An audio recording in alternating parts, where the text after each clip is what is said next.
오늘 우리에게 주신 하나님의 말씀은 빌립보서 3장 12절에서 16절까지의 말씀입니다. 신약성경 321쪽에 있습니다.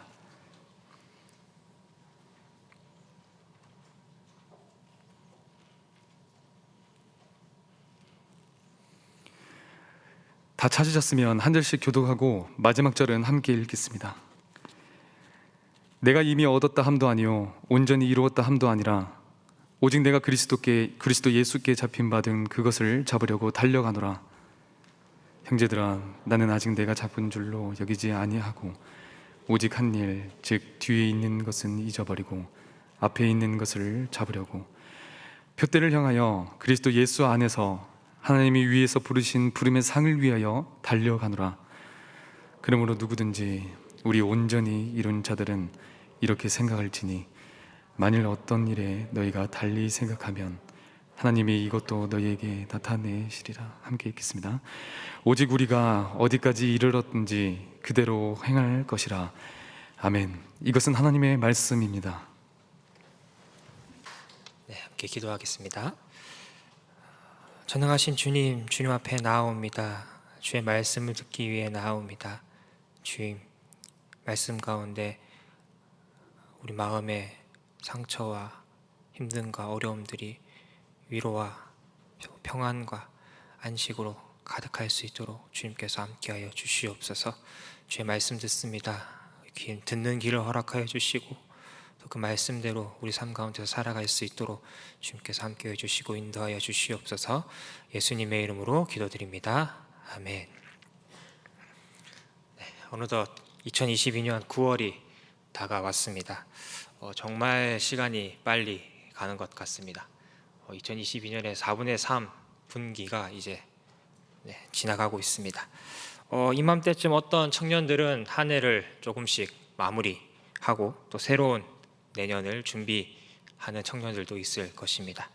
또 다른 청년들은 새로운 학기가 시작되어서 방학과 개학이라는 달라진 분위기에 기대 반 또는 한숨 반으로 있는 청년들이 있을 수도 있습니다.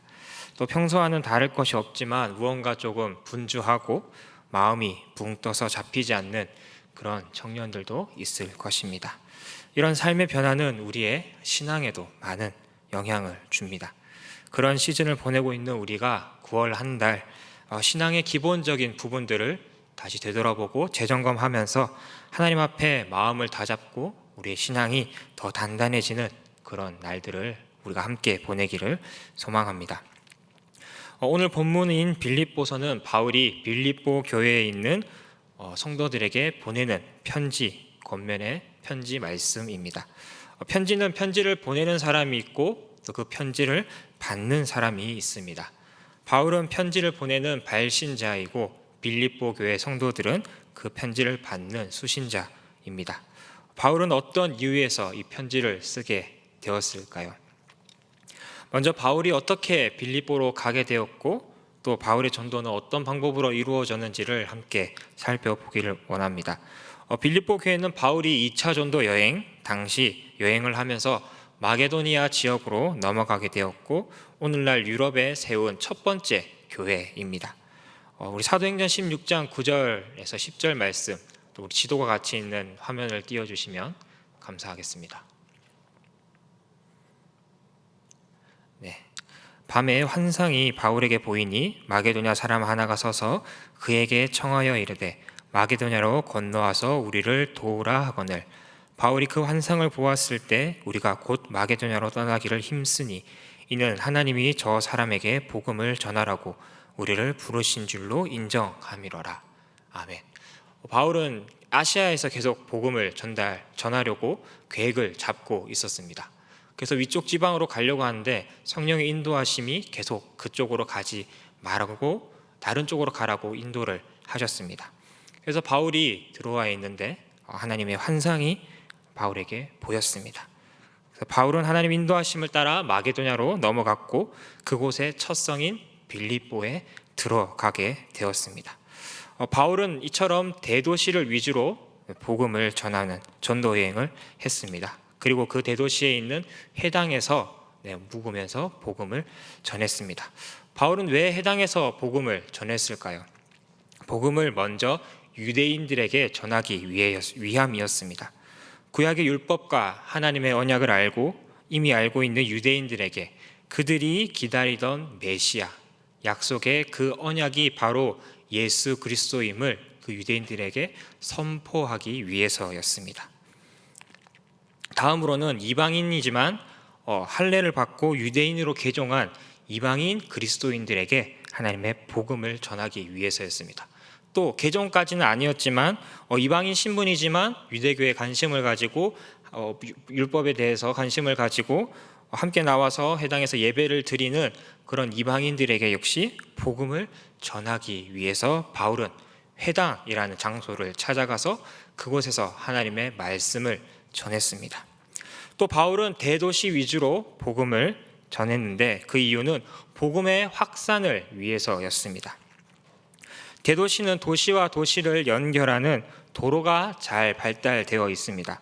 그래서 교통이 편리했고 상업과 무역이 발달한 그런 대도시에는 유동인구와 또 거기서 거주하는 인구가 많이 있었습니다. 그만큼 많은 이들에게 복음을 전할 수 있었고 그중 그리스도인이 된 사람들이 함께 모여서 그곳에 교회를 세우게 됩니다. 그리고 그곳에 있는 교회, 그 대도시에 세워져 있는 교회, 그 주변에 있는 소도시에서 또 그 대도시로 와서 그 대도시에 있는 사람들에게 복음을 전하게 되었고 그 복음이 대도시로부터 소도시로까지 이렇게 퍼지는 그런 복음의 확산 효과가 있었습니다. 그래서 바울은 대도시를 위주로 또 그렇게 빌립보로 가서 복음을 전하게 되었습니다. 바울이 갔던 그 빌립보 도시의 특징들을 우리가 또 함께 살펴보려고 합니다. 완전히 도시적 특징인데요. 저렇게 빨간색으로 보이는 이 도로가 로마와 연결되는 큰 도로 에그나티아라는 도로입니다. 이 도로는 군사적 용도로 이용되었습니다. 로마의 첫 번째 황제인 아우구스투스가 악티움 전쟁에서 승리하는 그런 로마를 통일하고 또 로마의 평화 팍스 로마나를 이루는데 아주 결정적인 역할을 했던 도로입니다.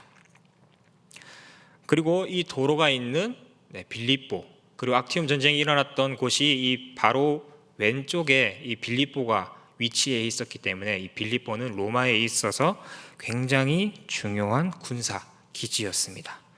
그리고 빌립보는 로마의 식민지였지만 로마에 살고 있는 이들과 똑같은 권리를 가지는 로마 시민권을 부여받은 특별한 곳이었습니다. 개인의 자산을 소유할 수 있었고 재판권을 가질 수 있었고 악명 높은 인두세와 토지세를 감면받는 그런 특권을 함께 누리는 그런 사람들이었습니다. 그래서 빌립보 시민들은 로마 시민으로서의 긍지를 아주 대단히 여겼습니다. 자신의 도시를 자랑했고 자신이 가지고 있는 로마 시민권을 자랑했고 로마의 관습과 정신을 따르는 로마법을 이행하는 것에 있어서 큰 영광으로 여겼습니다. 두 번째로는 종교적 특징입니다. 빌립보는 종교적으로 볼 때 매우 혼합주의적인 모습을 가지고 있었습니다. 여러 신을 섬기는 다신 숭배가 지배적이었습니다. 그 화면 띄워주시겠습니까? 그들은 로마의 절대자인 로마 황제를 숭배하는 황제 숭배와 또 그 초짝 종교인 트라키아의 트라시안을 숭배했고 그리스 신으로는 주피터, 주노, 미네르바 등을 그들의 주신으로 섬겼습니다. 또한 여러 나라, 시리아, 애굽 또 많은 여러 지방에 있는 신들, 여신들을 섬기는 그런 수많은 우상들을 섬기는 문화가 그 빌립보뿐만 아니라 당시 로마 시대에는 지배적이었습니다. 이런 이방의 문화의 대표적 특징으로는 물질주의적, 물질에 대해서 아주 가치를 높게 매기는 그런 물질주의적 성향과 또 성적인 타락이 함께 있었습니다. 세 번째로는 철학적으로 물질주의적인 에피큐러스 학파의 에피큐러니즘 그리고 자연에 순응하며 살 것을 가르치는 스토아 학파의 스토이즘 또는 회의주의, 냉소주의 등이 그 지역의 지배적이었습니다. 또 각 학파마다 철학자들을 배출해서 자신들이 가지고 있는 철학, 그런 10년들을 도시를 돌아다니며 순회하며 그 철학을 전파하고 가르치고 또 철학자를 배출하는 그런 순회 철학이 아주 큰 유행이었던 상황 가운데 있었습니다. 이런 철학자들의 영향으로 물질주의 또 회의주의적 사고가 그 당시 많이 퍼졌습니다. 가장 큰 영향을 주었던 것은 숙명주의적 사고였습니다. 인간은 숙명의 힘 앞에 그저 순응하며 따를 수밖에 없는 존재, 자신의 숙명을 거를 수 없는 존재, 그래서 부정적이고 절망적인 분위기가 지배적이었습니다. 그래서 사람들은 자신의 숙명으로부터 벗어나기 위해서 다양하고 많은 신들을 섬겼고 또 주술적인 것에 점점 빠지게 되었습니다. 주술적인 것으로부터 자신의 운명을 찾기를 바랬고 또 그 운명이 좋지 못하다면 그 운명을 다스리고 있는 신에게 제사를 지내거나 그 신을 달래기 위한 마술 또 여러적인 신비한 것들을 계속 의지하면서 살아가는 그런 종교적 특징들을 가지고 있었습니다. 바울은 그런 혼란 속에서 성령의 인도하심을 따라 마게도냐로 넘어갔고 그곳에 빌립보에서 하나님의 복음을 전했습니다. 사도행전 16장을 보면 바울이 빌립보에서 하나님의 복음을 전하기 위해 회당을 찾아났는데 그곳에는 회당이 없었음을 알 수 있습니다. 그래서 안식일에 성문 밖으로 나가서 기도처를 찾다가 한 곳에 모여서 예배하고 있는 한 여성 무리들을 발견하게 됩니다. 사도행전 16장 13절 15절 말씀인데요. 안식일에 우리가 기도할 곳이 있을까 하여 문 밖 강가에 나가 거기 앉아서 모인 여자들에게 말하는데 두아디아라시에 있는 자색옷감 장사로서 하나님을 섬기는 루디아라 하는 한 여자가 말을 듣고 있을 때 주께서 그 마음을 열어 바울의 말을 따르게 하신지라. 그와 그 집이 다 세례를 받고 우리에게 청하여 이르되 만일 나를 주 믿는 자로 알거든 내 집에 들어와 유하라 하고 관건하여 그 머물게 하니라. 바울은 루디아의 가정을 중심으로 빌립보에 교회가 세워지게 되었습니다. 바울은 그곳에서 복음을 전하였고 많은 고난과 능욕을 당했습니다.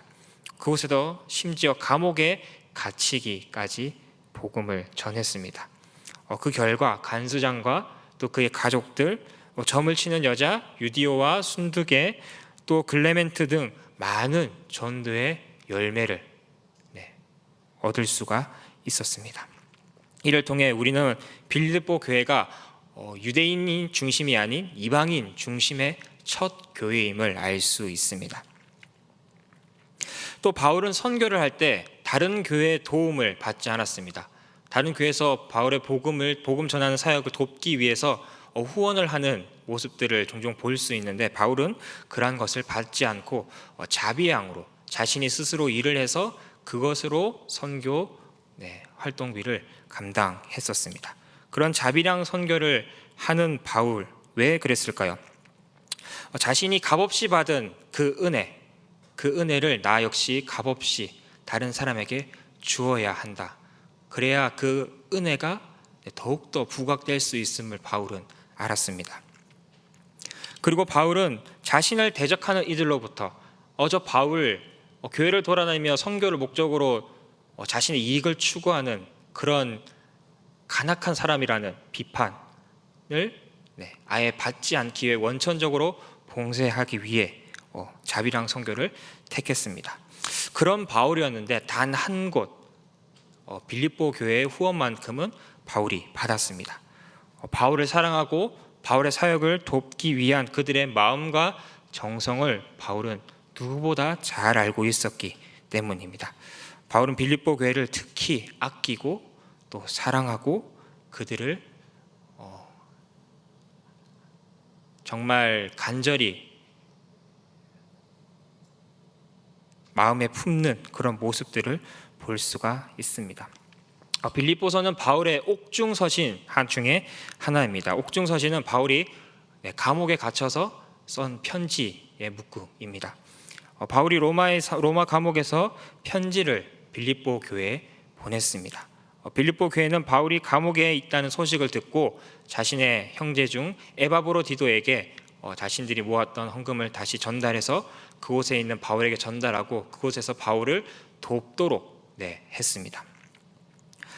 그런 자신을 돕는 빌립보 교회, 바울은 그들을 아끼고 사랑하는 마음으로 교회를 돕는 그런 편지를 작성하게 되었습니다.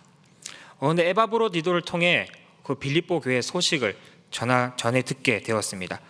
바울이 그곳에서 복음을 전하고 교회를 세우고 하나님의 믿음을 굳건하게 했던 그 모든 것들을 왜곡하고 잘못된 복음을 전하는 자들이 들어와서 교회를 어지럽히고 분란으로 또 나뉘게 되고 그런 교회에 어려움이 있다는 소식을 듣게 되었습니다. 바울은 너무나도 안타까웠고 바울은 그 빌립보 교회 성도들에게 정말 간절한 마음으로 애타는 마음으로 사랑의 마음을 가득 담아서 우리가 믿어야 하는 것이 무엇인지 우리가 분명히 해야 할 믿음이 무엇인지 편지를 통해 빌립보 교회 성도들에게 권면하고 있습니다. 바울이 전한 믿음은 무엇일까요? 첫 번째는 믿음은 하나님으로부터 난다는 것입니다. 우리 함께 따라할까요? 믿음은 하나님께로부터 나는 것이다. 우리 빌립보서 3장 4절에서 9절 말씀을 우리 함께 읽어보도록 하겠습니다. 그러나 나도 육체를 신뢰할 만하며 만일 누구든지 다른 이가 육체를 신뢰하는 것이 있는 줄 생각하면 나는 더욱 그러하니 나는 8일 만에 할례를 받고 이스라엘 족속이요 베냐민 지파요 히브리인 중에 히브리인이요 율법으로는 바리새인이요 열심으로는 교회를 박해하고 율법의 의로는 흠이 없는 자라.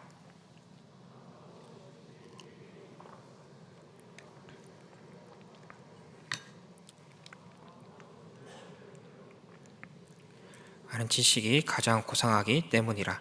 내가 그를 위하여 모든 것을 잃어버리고 배설물로 여김은 그리스도를 얻고 그 안에서 발견되려 함이니 내가 가진 의는 율법에서 난 것이 아니요 오직 그리스도를 믿음으로 말미암는 것이니 곧 믿음으로 하나님께로부터 난 의라. 거짓 복음을 전하는 자들이 찾아와서 복음을 믿는 것만으로는 구원에 이를 수 없다라고 말합니다. 너희가 믿음만 있는 것이 아니라 할례를 받고 유대인이 되어야 하고 율법을 지켜야만 너희가 구원에 이를 수 있다라고 전합니다. 아까 말씀드린 것처럼 빌립보 교회는 이방인 중심의 그리스도인이 중심이 되는 교회입니다. 그들은 유대인이 아니었고 할례를 받지 않는 사람들이었습니다. 그런데 그들이 그렇게 얘기를 하니까 뭔가 할례를 받아야 할 것 같고 율법을 지켜야 할 것 같고 유대교로 개종해야 할 것만 같았습니다. 그래야 구원에 이를 수 있고 그래야 하나님을 따를 수 있을 거라는 그런 유혹에 시달리게 되었습니다. 바울은 그런 빌립보 교회 성도들에게 자신은 8일 만에 할례를 받았고 이스라엘 족속 중 베냐민 지파이고 히브리인 중에 히브리인이요 율법을 지키고 가르치는 것에 있어서는 바리새인이라고 말합니다. 그리고 율법적으로 흠이 없고 율법의 열심에 있어서는 교회를 핍박하던 사람이라고 자신을 소개하고 있습니다. 바울이 왜 이렇게 소개를 했을까요? 그 사람들이 말하는 것이 바로 이런 것이기 때문이다. 너희가 믿음으로는 부족하고 율법을 지켜야 하고 유대인이 되어야 하고 할례를 받아야지 너희가 진짜 구원에 이를 수 있다라고 얘기를 하면서 그들이 바울이 애초에 전했던 그 복음의 가치를 흔들리게 하고 그들에게로 유혹하는 그런 거짓된 복음이었기 때문입니다. 바울은 그쪽에 있었던 사람입니다. 누구보다도 그쪽에서 열심을 다했던 사람입니다. 자기가 얘기했던 것처럼 율법의 열심으로는 예수 그리스도를 믿는 자들을 박해하고 죽이고 잡아서 옥에 가두는 그런 역할까지 했던 사람입니다.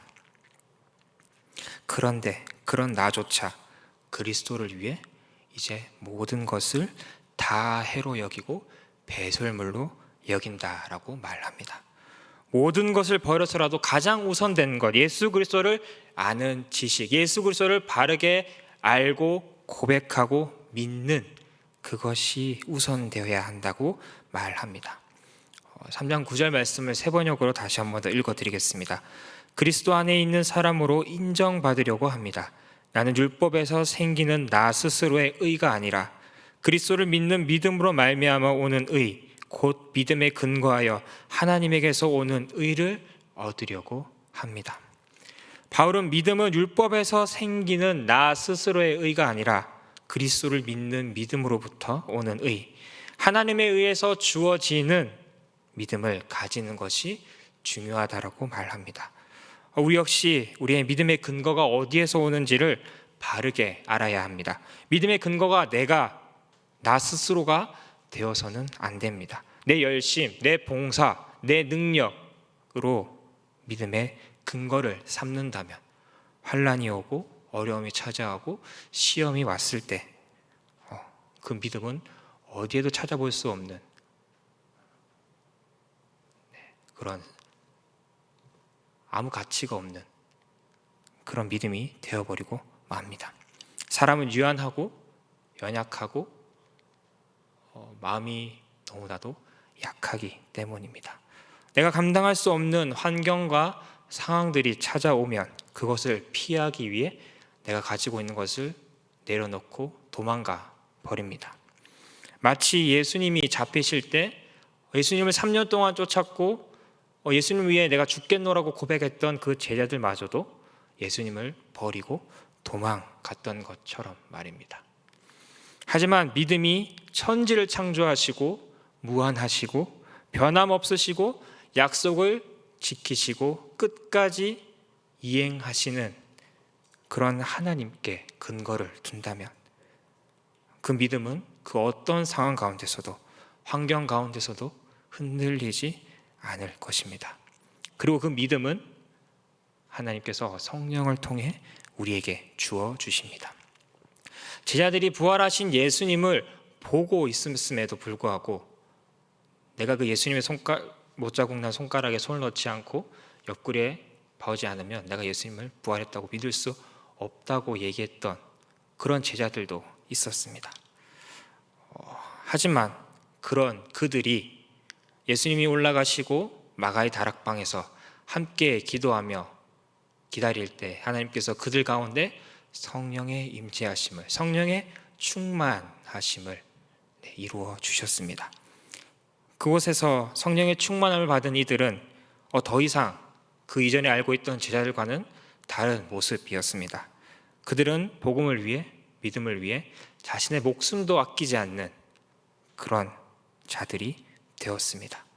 그런 성령의 충만함, 하나님으로부터 주어지는 믿음이 우리 두드림 공동체 가운데 있기를, 가득하기를 소망합니다.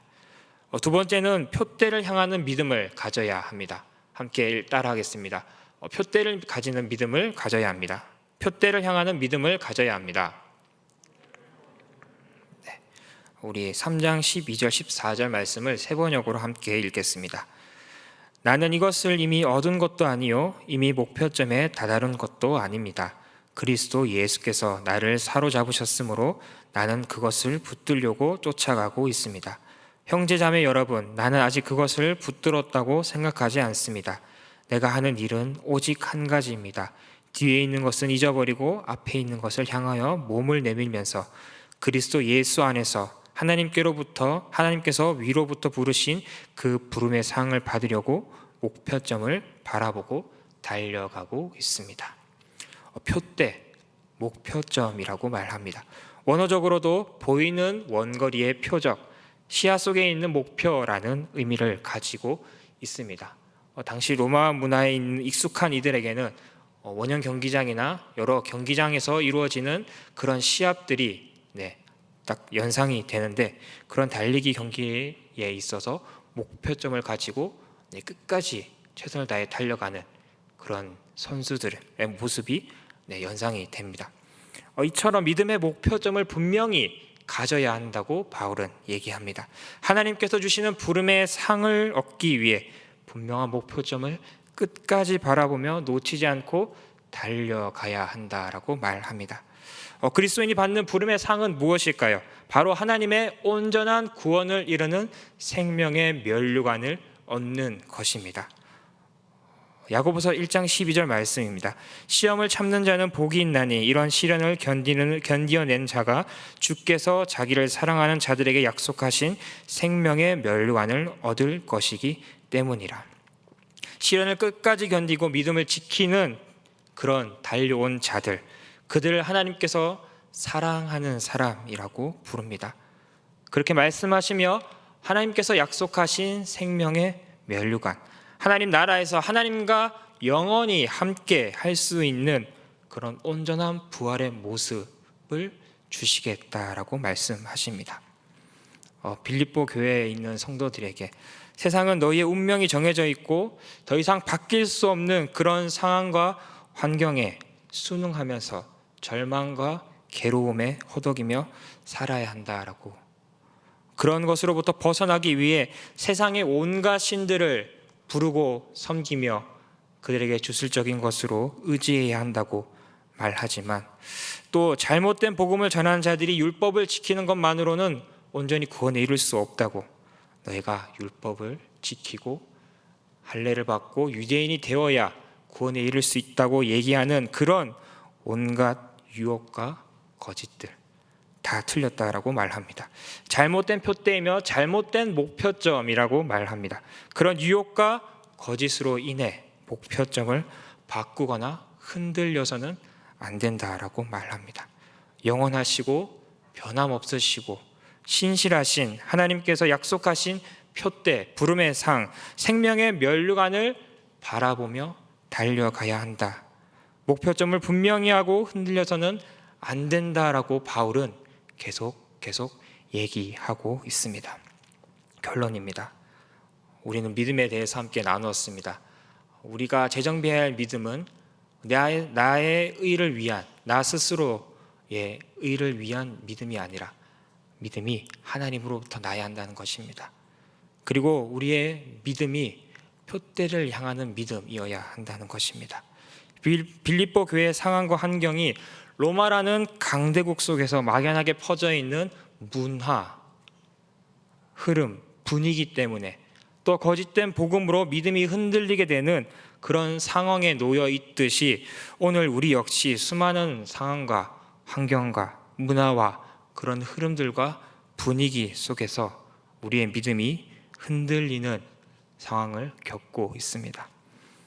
우리는 연약한 인간이기에 마음의 힘이 너무나도 약해서 나 스스로에게도 혹은 다른 사람에게 의해서 쉽게 상처받고 또 넘어지게 됩니다.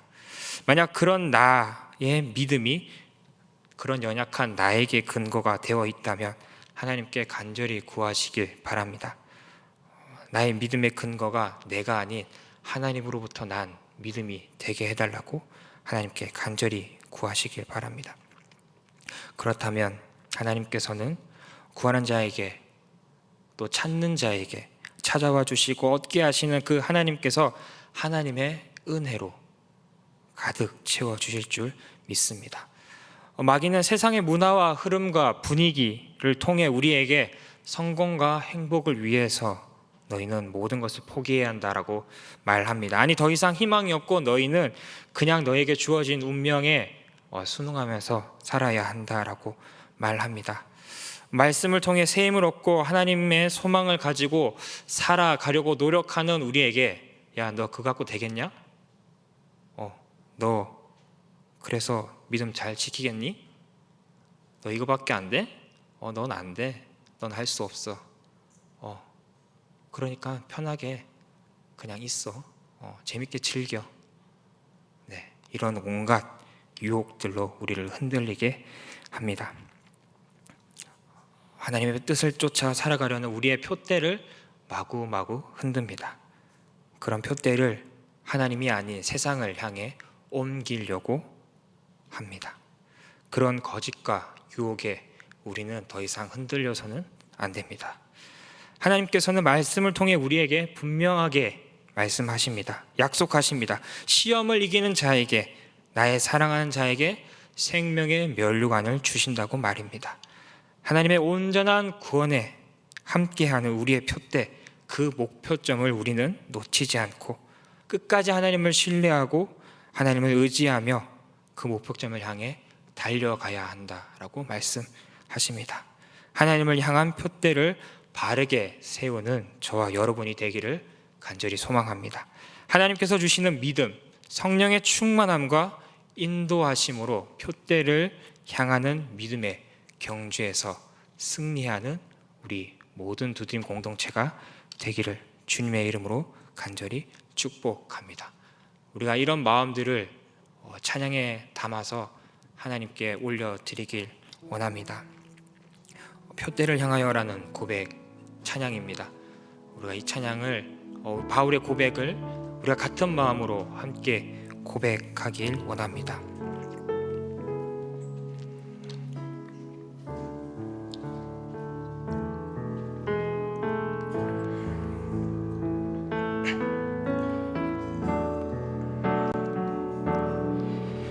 내게 유익하던 것을 다 해로 여기네. 구주를 위하여 모두 다 버리네. 모든 것을 잃어버려도 나깝지 않음은 예수를 아는 지식이 가장 고상함이라. 육체를 신뢰하지 않고 겸손한 마음으로 부활의 능력과 고난에 참여하며 그의 죽으심을 본받아 그리스도를 얻고 예수의 안에서 발견되려 함이라. 표대를 향하여 그리스도 예수 안에서 부름의 상을 위하여 달려가노라. 이전에 있는 것을 모두 잊어버리고 앞에 계신 그리스도께로 달려가노라. 표대를 향하여 그리스도 예수 안에서 부름의 상을 위하여 달려가노라. 이전에 있는 것을 모두 잊어버리고 앞에 계신 그리스도께로 달려가노라. 아멘. 찬양의 고백과 같이 우리의 믿음이 하나님께 근거한 믿음, 표대를 향한 믿음으로 하나님 나라를 향한 우리의 목표점을 표대를 향하여 끝까지 달려가는 우리 두림 공동체가 되게 해달라고 이 시간 함께 기도하며 나아가겠습니다. 기도하시겠습니다. 사랑해 주님 감사합니다. 주님 오늘 말씀을 통하여 바울이 고백했던 것처럼 표대를 향하여 주 예수 그리스도께 받은 은혜를 잊지 않고 그 표대를 향하여 내가 달려가겠노라고 고백하는 그 고백이 오늘 우리의 고백이 되기를 원합니다. 하나님, 우리는 연약합니다. 우리는 부족합니다. 우리는 너무나도 약해서 너무나도 쉽게 무너지고 넘어지고 쓰러집니다. 하나님, 지금 내가 가지고 있는 믿음이 나에게 있다면, 나를 근거로 한다면 주님, 그 믿음이 하나님께로 옮겨지길 원합니다. 하나님께로부터 주어진 믿음, 하나님의 온전한 은혜에 의해 주어진 믿음, 그 믿음을 내가 가지길 원합니다. 주님, 우리가 그 믿음을 허락하여 주시옵소서. 그리하여 어떤 상황 가운데서도, 어떤 환경 가운데서도, 어떤 시험과 환난 가운데서도 우리의 믿음이 흔들리지 아니하고 우리에게 은혜 주시며 우리를 사랑하시며 우리에게 승리에 관 생명의 면류관을 주시길 원하시는 그 하나님의 목표점을 끝까지 쫓아가며 달려갈 수 있는 우리 모두가 될 수 있도록 주님 들어주시고 함께하여 주시옵소서. 주님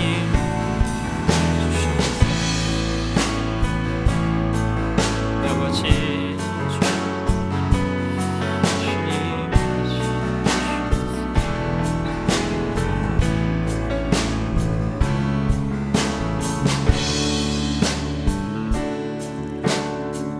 우리 마지막으로는 우리 주변에 있는 아직 하나님을 알지 못하는 이들을 위해 기도하길 소망합니다.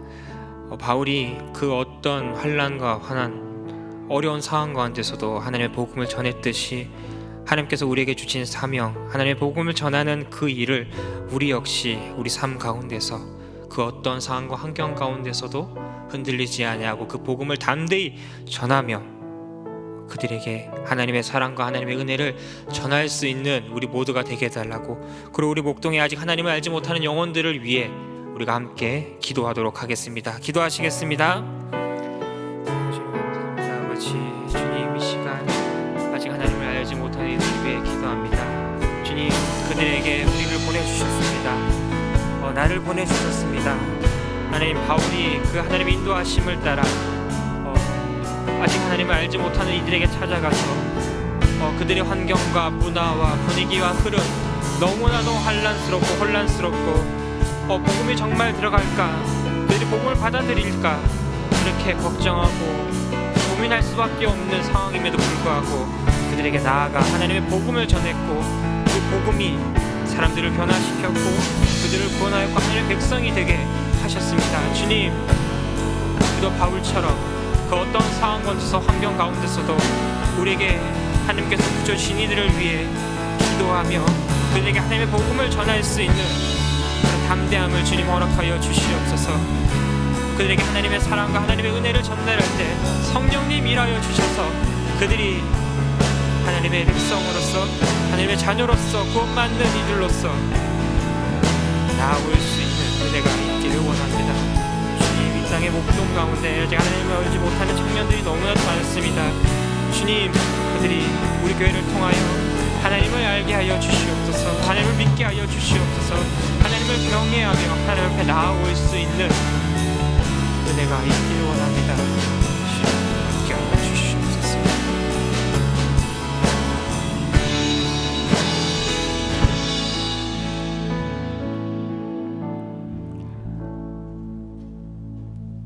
변함없으시고 신실하시며 약속하신 것을 끝까지 이루시는 그 하나님, 하나님께서 오늘 우리에게 약속하십니다.